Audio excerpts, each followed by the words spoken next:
Gakkou no Nanafushigi. 7 school mysteries. Perhaps it's a term you've heard somewhere before. Maybe in an anime, a video game, or a movie. It's a common trope in Japanese horror, and if it's set in a school, you're almost guaranteed that at some point, someone is going to bring up the 7 school mysteries.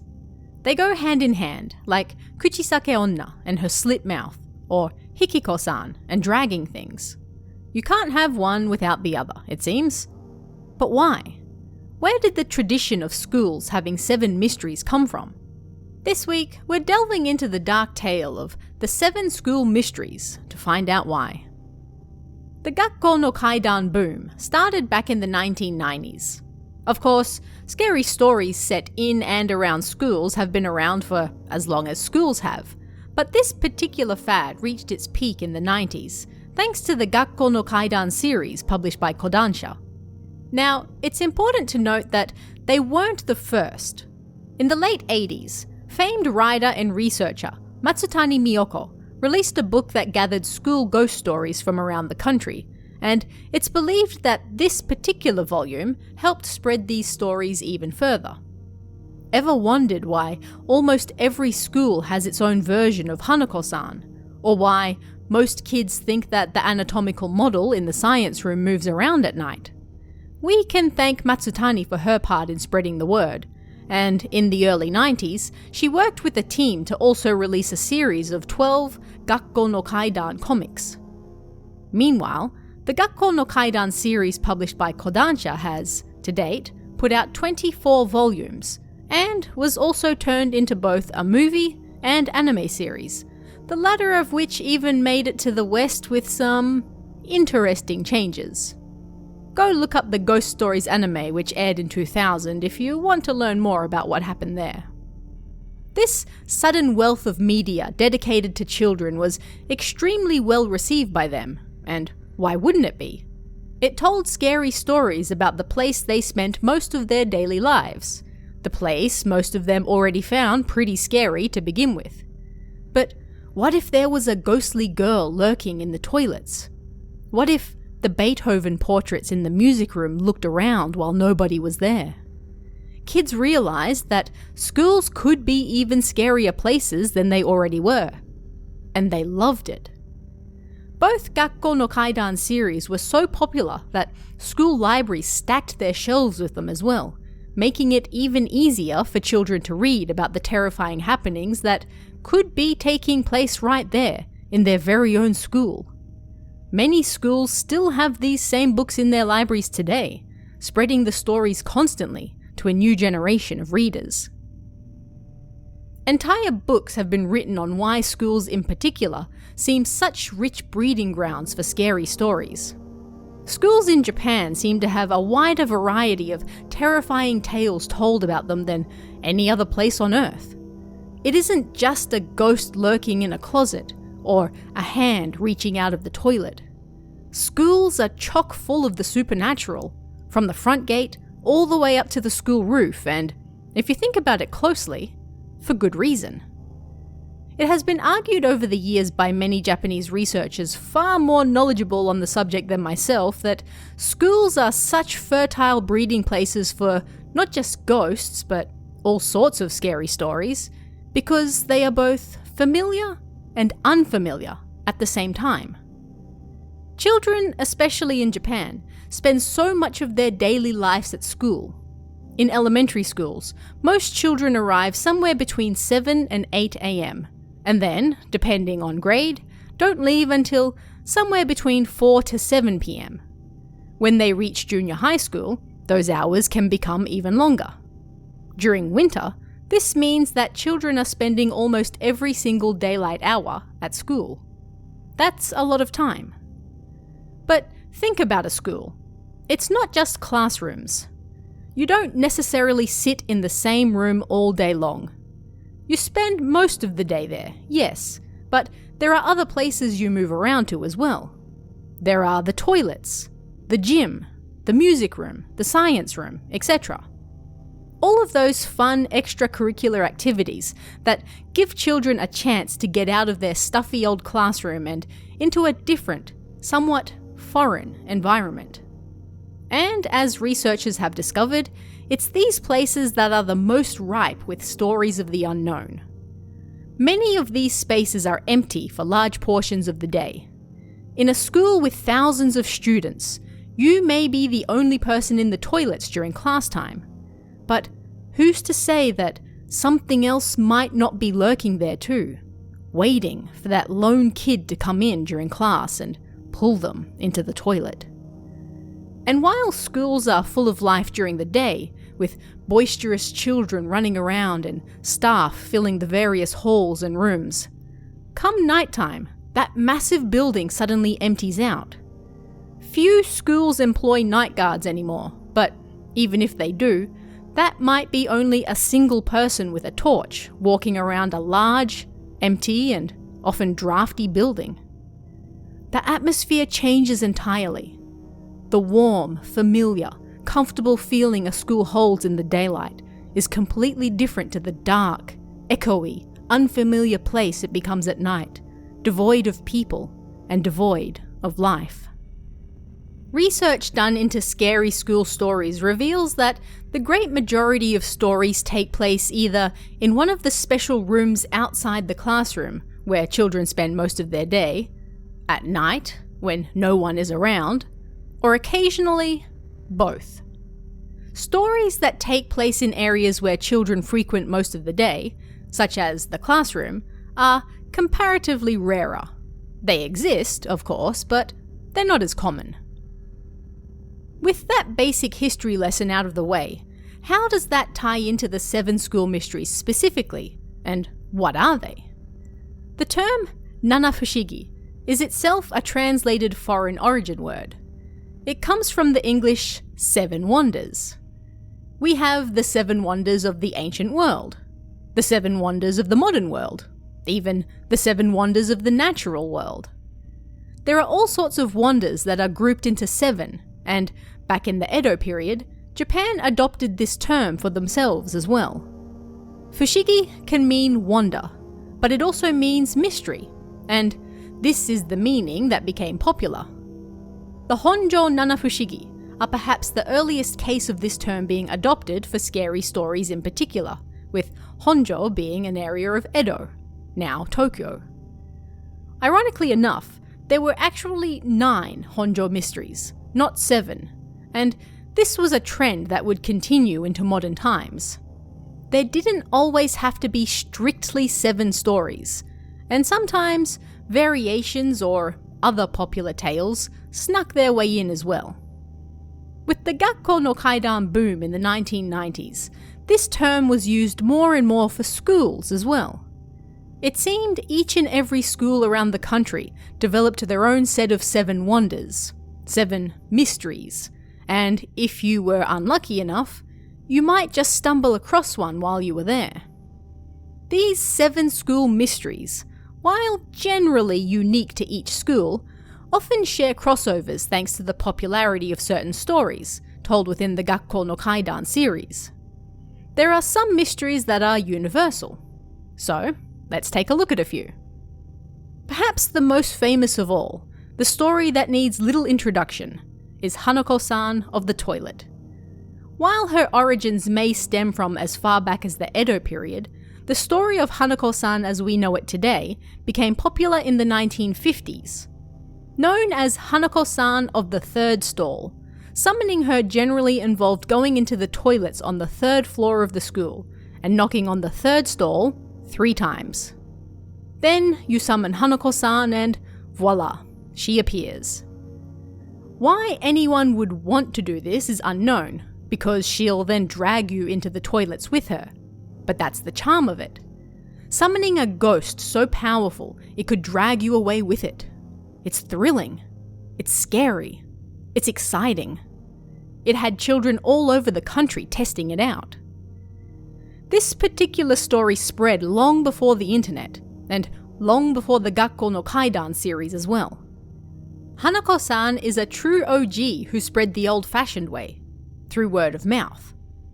By the 80s, her story had spread nationwide, and there were as many variations on her story as there were schools that told it. This was before any book series or movie could consolidate the rules. Each school adapted the story as they saw fit, changing circumstances to better fit their own. Not every school has a third floor, so in some places, Hanako-san could be summoned on the second floor, or the first floor, or maybe it didn't even matter where, as long as you knocked 3 times. At one school in Saitama Prefecture, knocking 3 times did nothing, and you had to knock as many as 15 times if you wanted to summon her. In Hyogo, Hanako-san was joined by her entire family in both the boys' and girls' toilets.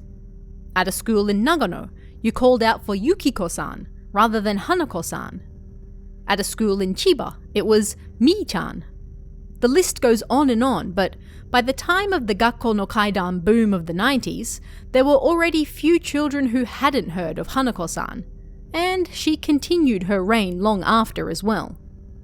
Hanako-san is not just one of the most popular school ghost stories, she's one of the most popular ghost stories in general. It's almost unthinkable that you could find someone who hasn't at least heard of her. She's as synonymous with Japanese horror as the likes of Kuchisake Onna or Akamanto. But while she might be the most popular scary school story, she is far from the only one. Another of the more common 7 school mysteries is that of the Beethoven portrait. In music rooms across Japan, you'll find portraits of the great musical maestros decorating the walls, and amongst those, Beethoven is said to be especially haunted. As the story goes, once the music room empties and night falls, Beethoven's eyes will start to glow and move around as he looks around the room. This isn't necessarily limited to nighttime, but after dark is when it's most commonly known to happen. In reality, it can happen at any time the room is empty, but it's creepier at night. Nobody is quite sure why his eyes glow. Perhaps it's a sign that a spirit has possessed his portrait, or perhaps it's Beethoven's ghost itself glowering at children across the globe several hundred years after his death. The reason isn't as important as the fact that it's terrifying, and children see that Beethoven picture looking down at them, and they fear that his eyes are watching them as they move around, glaring, scowling, and maybe even plotting. These glowing, moving eyes can be seen on other music room portraits, but the majority of the time it's Beethoven, and for good reason. Beethoven's portrait, at least according to Japanese children, looks angry and scary. He seems to be frowning down on them, judging their musical skills and watching their every move. And once he thinks they aren't looking at him, well, it's time to let loose and look around the room. Children's fears don't always have to make sense. That's why they're fears after all. There are even some stories that report that if you stare into Beethoven's eyes, you will be compelled to return to the music room after dark. There's something otherworldly about that portrait, and considering how scary schools are at night, if just looking at that picture makes you want to come back, there has to be something evil about it, right? Beware the Beethoven portrait. Who is really watching who? Another common mystery is that of the anatomical model in the science room. In fact, it's so common that it's often said you can't have a 7 school mysteries without it. You see them in the science rooms of both elementary and junior high schools. The infamous anatomical model. The exact makeup and look vary from school to school, but the one thing that remains consistent is how creepy they are. In general, half of the model's face will look like that of a regular person, while the other half is what that face looks like with the skin peeled off. Even to an adult it's creepy, so you can imagine how young children feel about it. Keep going down and even the flesh peels back to reveal the bones and organs underneath. Sometimes these organs can be removed, other times they're fixed. According to the mystery, the anatomical model gets up once night falls and moves around the school building. Sometimes it dances. Sometimes it runs. Sometimes the bones of its feet echoed loudly down the school corridor, gradually getting closer and closer until, well, you don't really want to hang around to find out. But that model that seems so creepy and yet lifeless during the day takes on a life of its own at night and freely moves around until it returns to the science room for the next day's lessons, the teachers and students remaining blissfully unaware of its nightly adventures. It might be a ghost possessing the lifeless plastic. It might be a real body that was once alive but is now nothing more than a prop for the children to learn from. Again, it doesn't matter why. It just matters that it moves, and it's scary. One look at these anatomical models should be enough to see why children would create stories about them moving at night. They're creepy and gross. But as it turns out, there actually is a little bit of truth to this mystery. Well, not the part where the model gets up and moves around, but as it turns out, some of the anatomical models in Japanese schools really were made of real human body parts, and some schools even today are discovering that their models have a grisly past. These anatomical models are not cheap. Each school has to buy one, and the cheapest starts from around 300,000 yen. This amounts to roughly $3,000. This is the most basic, cheapest model you can find. The high-quality ones can easily reach over 1 million yen for a single model, and this has to come out of the school's pockets. They don't get help for this, and they're not allowed to not have one either. A bit of a sticky situation, right? Imagine you're a school with a tight budget. You need an anatomical model for your science room, but you don't really have the money to buy one, and certainly not one of those fancy ones that would blow your budget for the year. What do? Look for the cheapest one you can, of course, and if you're buying something cheap, well, you often get what you pay for. Some schools bought their anatomical models from individual sellers or small companies for drastically reduced prices and didn't ask questions. They had what they needed. That was that. Don't ask, don't tell. Yet over the years, some of these models have been proven to be real human bones. A slew of these discoveries took place just a few years ago, starting in 2018, when a school in Kagoshima Prefecture discovered that the skull in their art room, of all places, was a real woman's skull. This skull had been there for decades, and it was only discovered because yet another human skull had been found in another school nearby, which led to a prefecture-wide search for even more specimens. Over the next year or two, schools all over Japan discovered through testing and tracing that, whoops, their anatomical models were real human remains as well. Nobody was ever charged because most of the specimens were so old that they couldn't be traced, but they were surrendered to police for disposal and they were forced to buy new plastic models. Sheds a whole new scary light on that skeleton dancing around the school halls after dark, doesn't it? Somewhat related to the anatomical model in the science room is the statue of Ninomiya Sontoku that can be found in front of most schools in Japan. Ninomiya was a philosopher born to a poor peasant family in 1787, and his story was an inspiring one. His father died when he was 14, and his mother when he was 16. He was taken in by his uncle, and whilst working on his farm, Ninomiya took the initiative to study alone and taught himself all sorts of subjects. Through his smarts, he transformed his uncle's farm before moving out to live with other relatives. He then obtained his own land and transformed that as well, eventually becoming a wealthy landlord, and then being recruited to run a small feudal district in financial trouble. Ninomiya had proven himself over and over again, and the struggles he faced whilst doing so made many look up to him. It's for this reason that you can find a statue of Ninomiya Sontoku in front of numerous schools in Japan. He's usually depicted as a youth, walking with his head in a book and a bundle of firewood on his back, a sign of how he used every spare opportunity to study, even whilst working. And this was the figure that Japanese children should aspire to. Interestingly, in recent years, statues of Ninomiya have been popping up in front of Japanese schools that have him sitting, not walking. The reason for the change was because so many students were walking around with their faces glued to their phones that they felt the statue was furthering this notion. And so, to remove the danger, he now sits and reads, as the students should as well. Whether this has worked or not remains to be seen. In any case, one of the more popular Nana Fushigi sees this Ninomiya Sontoku statue also walking around the school at night, usually after midnight, just like the anatomical model. If you happen to see him, then he will attack.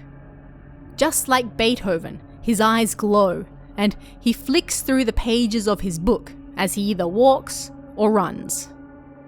The number of logs in his backpack is also said to change daily, and if you decide to count how many are there, that act alone will curse you. For some reason, he's also said to be crying while he's reading his book, and these tears can be either blue or red, depending on each school's particular version of events. Despite his intelligence and benevolence when alive, Ninomiya's statues seem quite murderous. There are stories of them running around with Japanese swords and cutting heads off, or others holding their book in one hand and strangling children with the other. There's generally no good ending if you happen to come across the statue at night, and this is likely a reflection of school children's feelings towards school and study in general. Sometimes it's just so oppressive that it feels like it's trying to kill you. An equally creepy but less mobile mystery is that of the extra step on the stairs. This is often called the legend of the 13 stairs, but it doesn't always have to be 13. The heart behind this mystery is that, at specified times, usually at night or on the 13th of a month, a particular set of stairs in the school will suddenly have an extra step. If there were normally 12, as you climb, you'll find they suddenly have 13 instead. It's believed this legend comes from the story that the gallows deathmate inmates walked up before being hanged also had 13 steps. Just like those inmates about to die, if you walk up 13 steps yourself, then you will soon die as well, or at the very least, be cursed. How this made it into schools exactly is unknown, but children do love a good urban legend, so it likely crossed over from elsewhere. Japanese schools are, for the most part, built high. 2 or 3 floors is standard, even out in the countryside, but it's not uncommon for them to be even higher than that.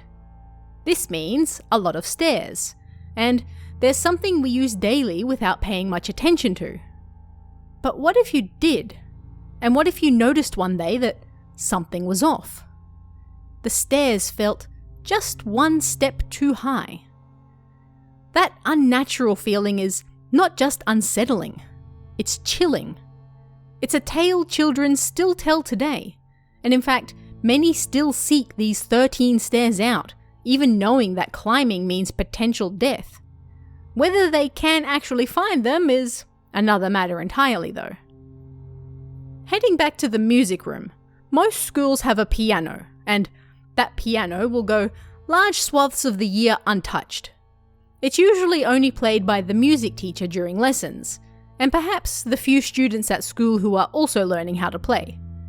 It comes out for special occasions, such as graduations or chorus performances, but otherwise it sits in the corner of the music room, somewhat lonely and waiting for its next chance to shine. That is, unless you come to school late at night. Then you might hear the pleasant tones of the keys ringing throughout the building, a sad, lonely sound that grips your heart and refuses to let go. Yet if you follow that sound all the way back to the music room to find out who's playing such a beautiful song, you'll find yourself face to face with nothing. There's nobody there. The piano, apparently, was playing itself. Similar to the anatomical model that may or may not be haunted by a spirit, The piano isn't actually playing itself in this case. The sad tunes are said to come from a ghost in the school, usually a former student who died in less than pleasant circumstances. There's a belief that you need to possess a certain amount of sensitivity to play a musical instrument, and who is more sensitive than a ghost killed in horrific circumstances? This ghostly piano player is generally a student, although in some cases it can also be the former music teacher who was unceremoniously killed and now haunts their former workplace. Or, more horrifically, it might not be a ghost at all. The music might actually be coming from blood dripping from the music room roof onto the keys. In any case, simply hearing the piano music as it wafts through the school is generally enough to doom you.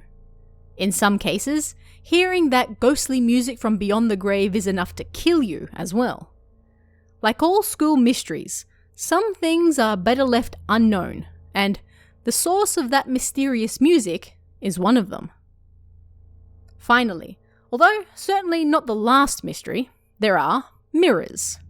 Yes, school mirrors. Just like we have Bloody Mary in the West, Japan also has an assortment of urban legends surrounding mirrors, and they tend to get lumped together when it comes to the nanafushigi.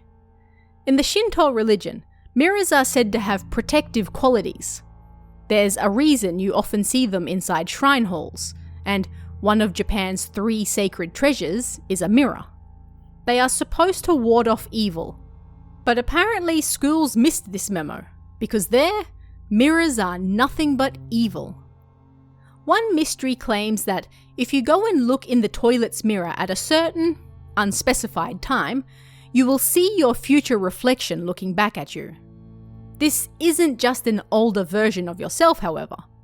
It's your face right before you die. Another mystery claims that a certain mirror by a certain set of stairs shows the reflection of a ghost. Who this ghost is and where the mirror is changes depending on the school, but in most cases, it's a dead student. Similarly, in some schools it's said that if you stand in front of the mirror of the school gym, you can occasionally see the spirit of a long-dead student, usually a member of the kendo team, still practicing even as a ghost. Students in sporting clubs at school often find that practice takes up all of their free time, and some throw themselves into it so much that the club basically becomes their life. It should be no surprise that some students would continue their training even after death. Perhaps the most popular mirror mystery is tied to some equally spooky numbers. It's said that if you look into a certain mirror at school at exactly 4:44, either in the morning or afternoon, you'll be sucked into another reality. This legend apparently came about when a pair of empty shoes were discovered in front of a mirror one day, as though the student in them had disappeared on the spot. Don't think you're safe if it's not 4:44 and you look into a mirror though. An analog clock at 7:16 looks just like 4:44 when seen in a mirror, so in some cases, this time is just as cursed. That's 4 separate times throughout the day you should avoid looking into mirrors, unless you want to get dragged into another world. Finally, opposing mirrors. This is not recommended for anyone to try, let alone at school, but according to some stories, if you place 2 mirrors facing each other at midnight at school, sit between them, and then close your eyes, your face will be reflected endlessly in them. But it also means that you will die 4 days later, so why anyone would want to try this is beyond me. These aren't the only urban legends surrounding mirrors at schools, but they are some of the most common, and you're likely to hear about at least one of them as a nanafushigi at any particular school. As I said earlier, each school has its own set of mysteries, and this list is far from all of them.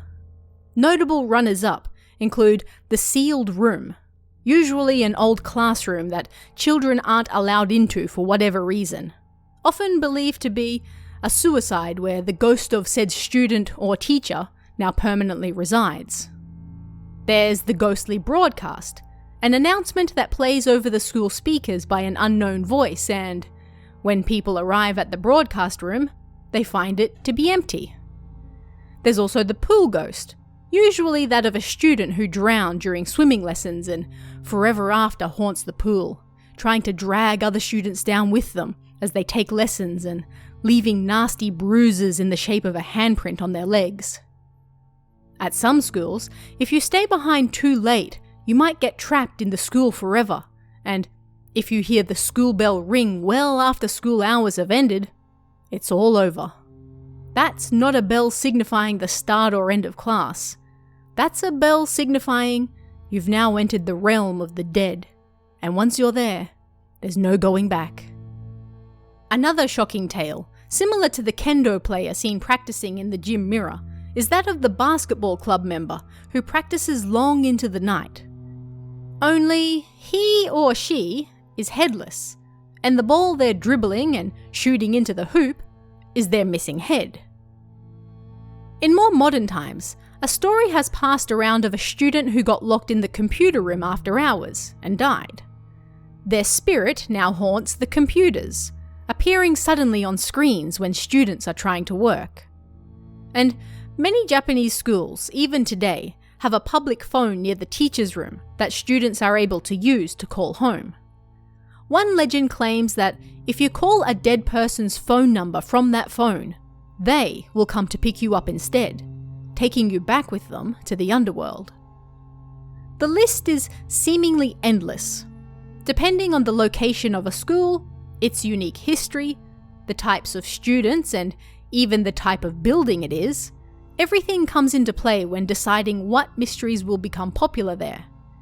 They are uniquely suited and adapted to each location, and it's unlikely you'll ever find two schools with the exact same nanafushigi. They might share traits, but just like each school is unique, so are their mysteries. In fact, in some schools, the 7 school mysteries itself is one of the mysteries. That sounds confusing, but in essence, there are 6 mysteries known to everyone, but the 7th remains unknown, and for good reason. If anyone was to learn what that final mystery is, a great disaster would befall the entire school. This is a mystery upon a mystery, and for that same reason, some schools will claim that they only have 6. That mystery 7th doesn't exist at all, because if it did, and someone figured out what it was, then everyone might die. Yet we're unlikely to see the end of the 7 school mysteries phenomenon anytime soon. As long as there are children, there will be scary tales, and as long as there are schools, there will be mysteries surrounding them. Japanese media especially loves this topic, so to this day they're still producing cartoons, movies, books, comics, even video games based around varying 7 school mysteries. With each new generation comes a brand new audience to teach and terrify, ensuring that 7 school mysteries will hang around for just a while longer yet. And thank goodness for that. What's a school life without a few creepy stories to spice it up, after all? So, what did you guys think of this one? What's your favourite school mystery? Did your own school have any mysteries similar to these? Let me know in the comments below, and I'll see you again next time.